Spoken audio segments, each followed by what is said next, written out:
വീണ്ടും reveal today മീഡിയയിലേക്ക് എല്ലാവരെയും സ്വാഗതം ചെയ്യുന്നു.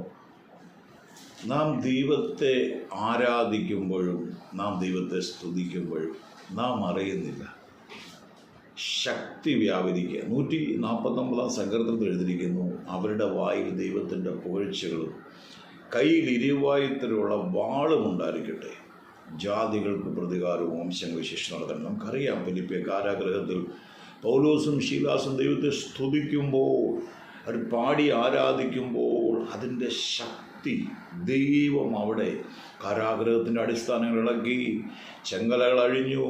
ആരവരെ ആമത്തിലിട്ട് പൂട്ടുകയോ വ്യക്തി അവിടെ വന്ന് കിടക്കുകയോ, ഞങ്ങൾ രക്ഷപ്പെടാൻ എന്ത് ചെയ്യണം?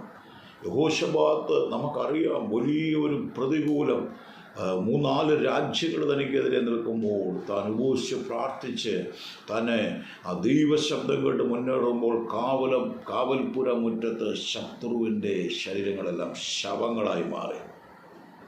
ആരാധന നമ്മളിതൊന്നും പ്രതീക്ഷിച്ചുകൊണ്ട് ചെയ്യരുത്. നമ്മൾ ദൈവത്തെ ആരാധിക്കണം.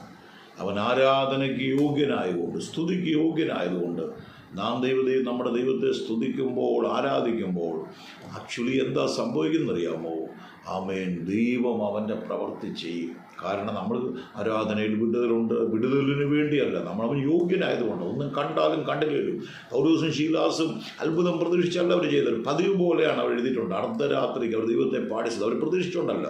യഹോശബാത്ത് പോലും ദൈവത്തെ വാഴ്ത്തി പോകുന്നത് താനെ ഒരു യുദ്ധത്തിനല്ല. ആക്ച്വലി ദൈവ ശബ്ദം കേട്ടു, നീ നേരെ ചെല്ലാൻ പറഞ്ഞു. അപ്പോഴും തനിക്കറിയത്തില്ല എന്താണ്, തൻ്റെ ആയുധങ്ങളില്ല, ഒന്നുമില്ല. ദൈവത്തെ സ്തുതിക്കുകയാണ്. ഹോവ നല്ലവനല്ലോ, അവൻ്റെ ദയ എന്നേക്കുമുള്ളത്. അതുകൊണ്ട് ഏത് സാഹചര്യത്തിലും ആരാധിക്കാൻ തുടങ്ങിയേക്കണം, ഏത് കഷ്ടത്തിലും ദൈവത്തെ സ്തുതിക്കാൻ തുടങ്ങിയേക്കണം. അവിടെ അത്ഭുതങ്ങൾ നമ്മൾ കാണും. ഇനി കണ്ടില്ലേലും ആ ദൈവം അവൻ്റെ നാമം മഹത്വപ്പെടും. ദൈവം അനുഗ്രഹിക്കട്ടെ. ആമേൻ.